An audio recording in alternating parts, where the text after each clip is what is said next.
Hi everybody, I'm Dr. Josh Redstone and I'm back with a very brief not really a lecture, but a study guide for the final exam for Phil 1301B. Usually this is the kind of thing I would do in class. I'd talk about the structure of whatever test you had coming up and how to prepare for it, and then I'd take your questions. Obviously, I'm not doing this in person, so what I'm going to do is go through what your exam will be like, how to study for it, and then, if you have any questions, I encourage you to email me or ask me in the comments section here so that I can address your questions, the kinds of questions that I would have otherwise addressed in class. So, a lot of this is already featured in the announcement that I posted on CU Learn. So do take a look at announcement number 6, COVID-19 and Phil 1301B update number 6. I won't be doing any PowerPoint slides for this lecture. Everything you'll need to know will either be in that announcement or in this video regarding what details the exam will cover and what you need to do to prepare. Alright, so let's get started. So rather than a formally scheduled final exam, what we'll be doing in this class is basically an online take-home exam that you'll be able to complete on CU Learn. The exam will open on April 15th, I believe at midnight or 11:59 p.m., something like that. And you'll have until April 25th at 11:59 p.m. to complete it.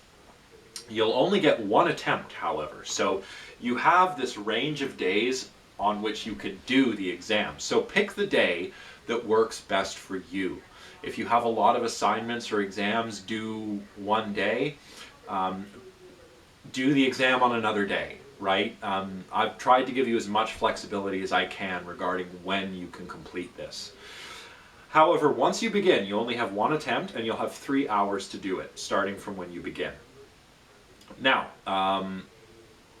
you will probably not need the 3 hours to complete this test. However, I recommend you get all of your studying done before you start. It's important that you've reviewed all of the necessary materials, so the textbook readings, the slides, and my video lectures. It's important that you've studied before you begin.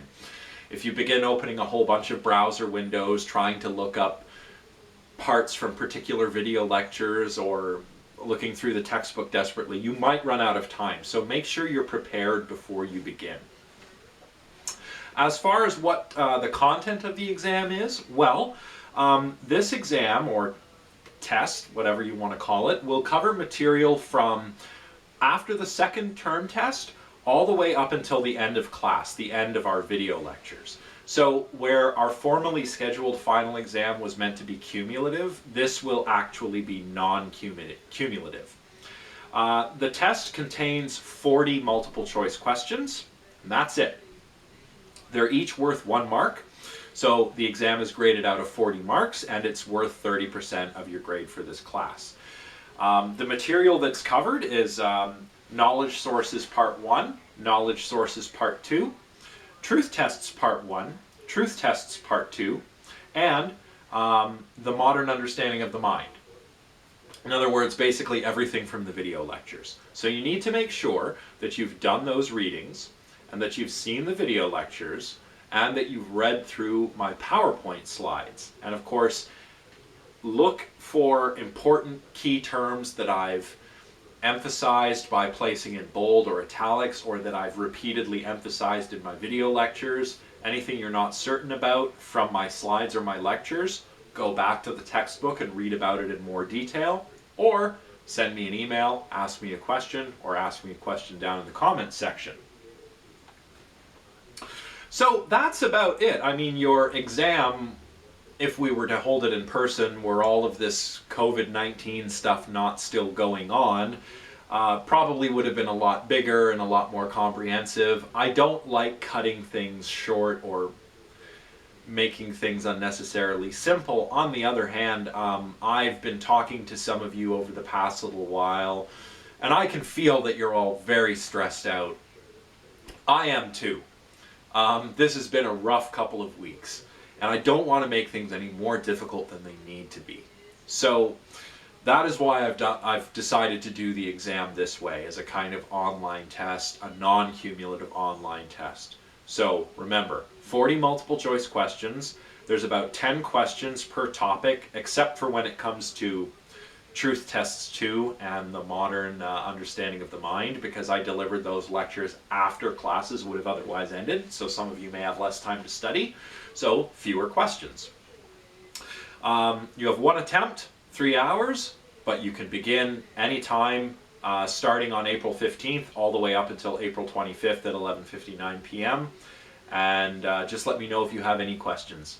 Again, I know this has been very stressful, and I don't want to make this unnecessarily difficult for you. I do want you to come away from this course having learned something, but I don't want to make it difficult when a lot of you might be trying to figure out where you're going to be living, or how you're going to be earning an income, or if you're sick, you're dealing with recovering, getting healthy, and you know what, that's more important right now.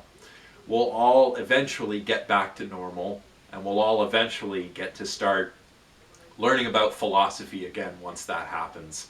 But in the meantime, this is the stuff you need to know to study. If you have any questions, let me know. Keep hanging in there. I hope you're all doing well. And you know what? We made it. We made it to the end of the semester. The video lectures are complete. You just have to finish your essay and do this test, and you've made it. And don't worry, okay? Don't panic. We're going to make it through all of this, okay? All right. So, study hard, and if you have any questions about the exam, let me know, and I'll see you next time.